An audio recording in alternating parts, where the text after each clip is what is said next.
জয় কাল ভৈরবের জয়। তো গতকাল তপন থানার অন্তর্গত ভাইর গ্রামে এক ব্যক্তি মাটি খনন করতে গিয়ে এই কাল ভৈরব মূর্তিটি পায়। আর এই মূর্তিটি পাওয়া যায় ঘাটুল ঘণ্টেশ্বরী মায়ের মন্দিরের ঠিক সামনে। সেই কাল ভৈরব মূর্তিকে ঘিরেই রয়েছে আজ সারাটা দিন হাজারো লোকের ভিড়। এই সেই কাল ভৈরবীর মূর্তি, যাকে দেখার পর আমি তো পুরো মন্ত্রমুগ্ধ হয়ে গেছি। আমি যখন খুব কাছ থেকে দেখি তখন এক অদ্ভুত জিনিস দেখতে পাই। মূর্তির সবার নিচে রয়েছে কচ্ছপ, তার উপরে নৌকা, তার উপরে পদ্মফুল, পদ্মফুলের উপরে রয়েছে বাবা মহাদেব, আর মহাদেবের উপরেই কিন্তু রয়েছে কাল ভৈরবীর মূর্তি। আরো মূর্তিটির রয়েছে 12টি হাত, প্রত্যেকটি হাতেতেই রয়েছে তার নিজস্ব অস্ত্র। আর এই সেই জায়গা যেখান থেকে মাটি খননের পরেই এই কাল ভৈরব মূর্তিটি পাওয়া যায়। আর এই জায়গাটা ঘাটুল ঘণ্টেশ্বরী মায়ের মন্দিরের সামনেই ঠিক 50 মিটার দূরত্বে। আরো আজকের জন্য করা হয়েছিল দূর দূরান্ত থেকে আসা প্রচুর দর্শনার্থীদের জন্য খিচুড়ি প্রসাদের ব্যবস্থা। তো সেই কাল ভৈরবের মূর্তিকে ঘিরেই কিন্তু হাজারো লোকের ভিড়।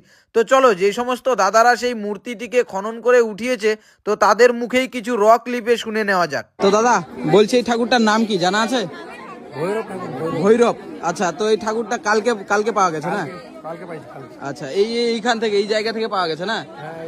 আচ্ছা আচ্ছা। আর এই যে ঠাকুরটা যে ভাঙে গেছে, এই টুকরোগুলো কোথায়? সব টুকরোগুলো আমি বলতে পারবো না, আমার বাবা বলতো। ও আচ্ছা আচ্ছা। তো কালকে কি তোমরাই উঠাইছো না কি অন্য কেউ উঠাই? ও আচ্ছা আচ্ছা। কিন্তু এই টুকরোগুলো আর পাওয়া যায়নি না? আচ্ছা ঠিক আছে, বুঝতে পারছি। তো এখানে এই ঠাকুরটি কি এইখানেই থাকবে না মায়ের মন্দিরে যাবে? আচ্ছা, এখানেই মন্দির তৈরি হবে না? আচ্ছা আচ্ছা, বুঝতে পেরেছি। হ্যাঁ হ্যাঁ হ্যাঁ হ্যাঁ, চারিপাশে তোলা হবে। রাধে রাধে। রাধে রাধে, জয় রাধে, জয় রাধে। হরে কৃষ্ণ, জয় বিষ্ণু, জয় হোক লক্ষ্মী নারায়ণ, জয় হোক জয় হোক। জয় হোক জয় হোক জয় হোক। তোরা দেখেছেন পাথর, হ্যাঁ। এটি দেখো এবার শোনা। হ্যাঁ ঠিক ঠিক ঠিক। জানেন নাকি?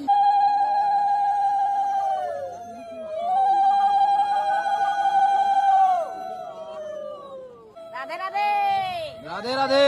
জয় শ্রী কৃষ্ণ, জয় শ্রী রাধে, জয় হোক জয় হোক, জয় ব্রহ্মা বিষ্ণু মহেশ্বর, জয় শ্রী গুরু রাধা রানীর জয়, জয় জয়। রাধা রানীর জয়, জয় জয়। রাধা রানীর জয়, জয় ভাই, জয় ভাই, জয় সবারই জয়। জয় মা।